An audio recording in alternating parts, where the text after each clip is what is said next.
Les gens ressentent souvent au plus profond d'eux-mêmes qu'ils ne sont pas à la hauteur, qu'ils sont insuffisants ou qu'ils ne sont pas aimables pour une raison quelconque.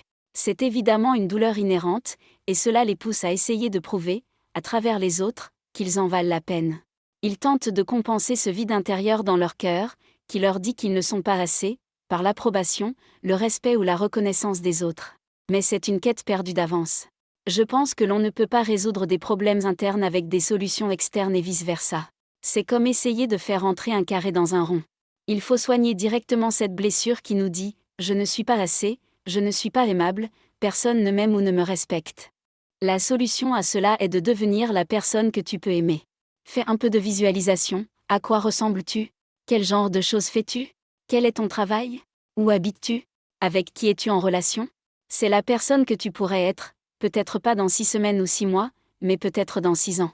Tu pourrais devenir cette personne, ou du moins faire des progrès significatifs pour t'en approcher. Et c'est un peu ça, l'art de la vie. Nous prenons le rôle de créateur et nos corps et nos esprits deviennent le médium de cette création artistique. Nous pouvons nous transformer et nous créer en accord avec la vision de qui nous voulons être. L'idée ici est de choisir une vision de nous-mêmes qui n'est pas basée sur ce que nous pensons que nous devrions être, ou sur ce que nos parents pensent que nous devrions être, ou encore, sur ce que la société pense que nous devrions être, mais bien sur la personne que nous aimerions et respecterions vraiment, authentiquement. Il est très difficile de s'aimer et de se respecter si l'on ne fait rien d'aimable ou de respectable.